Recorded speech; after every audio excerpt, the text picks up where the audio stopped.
Hello and welcome back to the All About Ballet podcast. I wanted to start that off with a bit of professional intro before before getting into some, details of where I wanted to go with this and what I wanted to discuss with the podcast coming up. I've been really thinking about how we're approaching the 100th episode of the podcast, and I just think that's wild how long this has been on and how many episodes we've done and the people I've got to talk to and the experiences I've had and the way that it's influenced people watching it. It's all been quite surreal to look back on and be like, we've actually done that. It's pretty cool. It's been a really kind of surreal thing to sort of reflect on myself and realise that. But I spoke about when we came back into the first football podcast for the first time in a few months, talking about how there'd been things going on in my life and how I was going to dive back into that in a future date. And I kind of wanted to come on and just talk about what I think this podcast is about and why I'm doing it and why it began. So when this idea for All About Ability first came about, I was very determined for it not to just be the same as every other podcast you see. I know there's a million podcasts out there, right? But the thing that was really interesting looking back on it was I actually listened back to the first podcast that I'd done. And I remembered quite a few things about where the true meaning of it came for me, which was that, I went and done this football course where well, not a football course, it was like a kind of disability leadership program where they were encouraging me to start a podcast. And they wanted me to do it. They had everything set up. They were like, go on, do this. And I was like, delaying it. And the truth of the matter is I was delaying it because I was scared and had a lot of fear about different things, about speaking in a microphone, about being open with how I was feeling. Where I wanted to go with it and what I wanted to do with it just didn't seem that clear. And then one day I had I had a bit of a moment where all these sort of feelings that I was sort of burying inside myself kind of came to the surface of like, a lot of negative self-talk that I kind of hadn't, it was sort of subconscious in my head that I hadn't really thought about. But there was this, I couldn't even tell you what happened or what events occurred to make this happen. All I can really remember is the feeling. And the feeling was very much a very sort of overpowering emotional feeling of pain and feeling like there was a lot of self-hate and a lot of doubt and a lot of me saying to myself, like, I hate myself, I hate the way I look and the way that I speak and everything about myself. And it was really, really quite a strange feeling to experience. So what I decided when I was feeling all these things about myself, I realised that it all came from within me. Because I was saying, I'm feeling this way because I was bullied, or because I'm in a wheelchair, or because this lassie doesn't fancy me, or whatever the case may be. I was telling myself all these reasons. But I realised that the feelings I was having were because we were coming from in me and the way that I seen myself. It wasn't about the way that anyone else seen me. It was about the way that I seen myself. So when I realised that, I kind of had this week where I was really reflecting on that and really thinking about it and realising how ridiculous that was. Realising that was in my control to change that. But also thinking that people are wanting about all this, hate for themselves inside them, thinking it's got to do with someone else, when really it's to do with looking inward and really thinking about what's going on with you. So when I realised that, I thought, if I can speak about this, if I can have the guts to just go on a microphone and talk about this, then it might help somebody else realise that too and save them a lot of time. So that was really what the main thing was I was still scared about speaking on a microphone, but I realised that being scared of speaking on a microphone because you were bullied in high school wasn't an acceptable reason.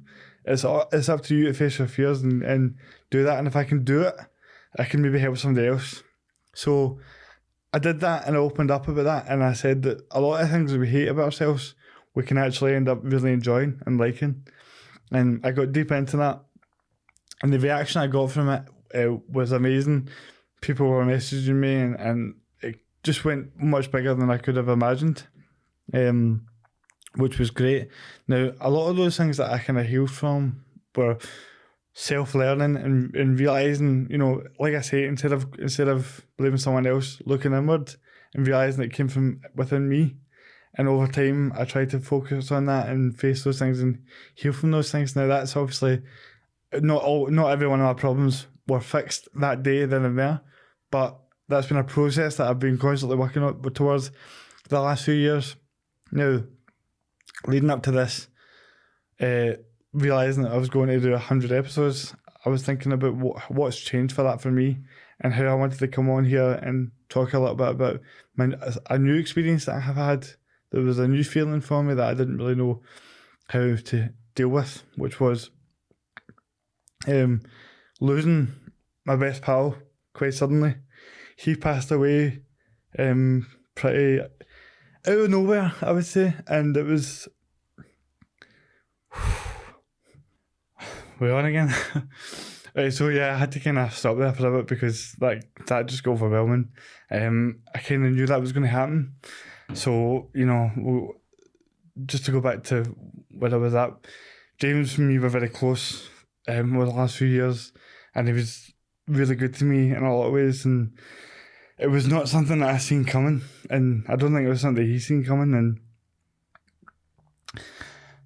there was a lot to that, but what I wanted to talk about was that was a different kind of experience for me, realising that it wasn't so much being able to... It wasn't something to do with myself or what was in me, it was more to do with him. And that kind of level of grief that I felt. So, I'm a big believer in this too shall pass. And I still believe that to be very true. But a lot of the personal battles that I faced, I would go, well, as long as I self-reflect and I look inward, I can resolve this. I can heal from this. But this was a different kind of experience for me, of realising that, no amount of looking inward or, self-reflection was going to bring him back. So it was a different kind of pain that I couldn't seem to get away from.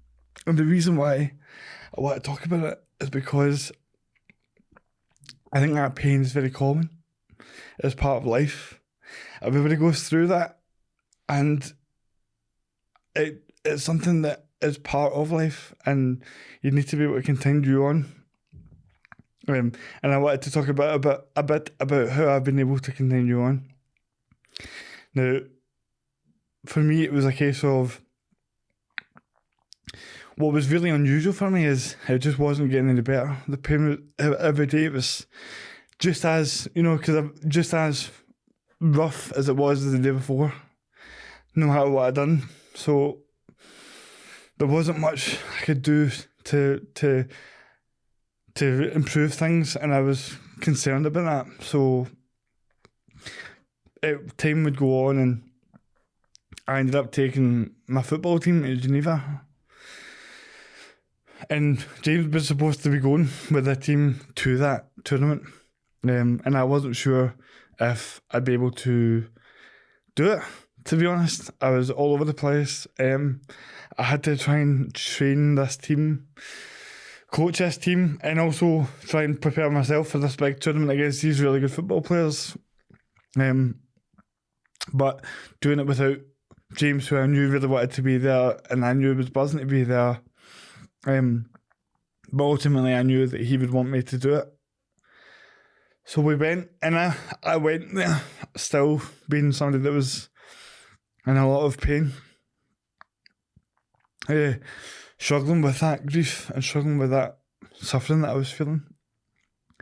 Now, but some very special things happened. The players that were there with me, they were all telling me about how much of a difference I've made to them, and how me being here and what I'd done for them had helped them in their lives. And there was a player that was really close with James as well, and she had been affected by suicide and different things in her life, really, really deep, horrible things to happen to somebody. And she had always talked about how she never got to be she always kind of had to be the side kicking other teams and stuff like that. So, and I knew that James had a lot of respect for her. And in the last game, I gave her the captaincy and she scored the winner, and we finished higher than any Powershare football team had done for any in Scotland in any European competition, which was amazing. She was the first woman to captain a team and score a goal, and it was a very sort of emotional moment that you couldn't really rate it. It was strange how it all kind of came together. And I'm sure we can go more into that as I go on with these podcasts. But the thing that was really cool about it was during this tournament, I was before it, I was really scared because I didn't know how I was going to feel. I thought something like this might happen to me where I would just get on the pitch and just start crying, and it would be too much for me. And I was scared. I was really scared about that. But the opposite kind of happened. And when I say the opposite, I mean I felt like it gave me some sort of peace. Because I knew that he wanted me to be there, and that I could sort of feel him there with me a wee bit, which was cool. But not just that, but mainly the people around me telling me how the impact I'd had towards them. Like after that game, Emily came up to me and we had a really kind of deep chat, and she'd spoke to me about how much of a difference this has made to her and what I've done for her. And they all told me that, you know. And when I could see and feel the impact that I'd had on them, I didn't really understand it because I was kind of like, I'm all over the place here. Like, I'm really kind of hating myself right now. And these people are looking at me like they're seeing me completely different to the way that I've seen myself. And I'm going, wow, that's pretty amazing. And I just couldn't help but think that, yeah, he's not here anymore, but I can still continue doing what he would be doing and help make other people's lives better. And that would give me the tools to want to continue living my life and be happy, because I can have, despite all the pain and the grief that I was feeling, being at one of the lowest points physically and mentally that I've been at in my whole life, I realised even at my absolute worst, I could have a really great impact on other people. And that was kind of the message of what I come across here, is that I talked about dealing with our own insecurities and facing our own, negative voices that hold us back. That's one thing. But this was about dealing with that loss, that grief, feeling like you can't continue without somebody that's not here anymore. And I just wanted to come on and say that, even when you're at the bottom of your barrel and you think that you have nothing to contribute, there's nothing that you can do that could be positive, that's not how other people feel about you. And sometimes I promise you, it's enough just to turn up. So realising that was a big thing for me, and I wanted to let people know that are going through, that have done or are inevitably going to go through that grief and that loss, that you can continue with them, you can continue for them and through them, but also for yourself, knowing that they would want you to do that. And it was a really big sort of realisation for me that that I didn't have to be amazing to be, like, I didn't have to do all these things to be worthy of people loving me or respecting me. And even at your worst, you can do something really special, and that's what that was. And it made me realise that I could continue with my life, and not just that I could, but I wanted to. Because even though I was feeling the way I was feeling, there was special moments to be had. There was good things to be done. And while he didn't get to live, I got to live. And even though I'm in pain, the most important thing to remember is that is a privilege. Like, to get to be here when they're not here is still a privilege, even though you're in pain and struggling. Like, it will get better. And while that feeling of that grief, it might never go away, Like, there's still good times to be had. Life's inevitably going to be full of these bad, negative things that are going to happen. But this too shall pass isn't just for bad times. It's also for good times. And it's took me a long, long time to realise that. But if you can take the good with the bad, this life can be really beautiful sometimes. And by facing the bad times and coming through them, I've been able to have some really, really good times. So whatever you're going through now, know that you can come through it. Like, I thought that I would go to Geneva and I would crumble, and I rose to it. And the truth is, you are stronger than you think you are. You're able to, every time that I thought I was going to crumble, I've always risen to the occasion. And that isn't just the case for me, I think it can be the case for everybody. There's something inside everybody that allows us to be able to do that. And if you can choose to do that, there's something special on the other end of that. And that's what I wanted to come on and talk about. And remind everybody what this podcast is really about, which is whether I'm in a wheelchair or whether you've whatever disability you've got or whatever situation you've been through, we're all human. And we're all going to go through these things. But if we can be brave enough and caring enough to share those things, then maybe we can make it easier for each other along the way.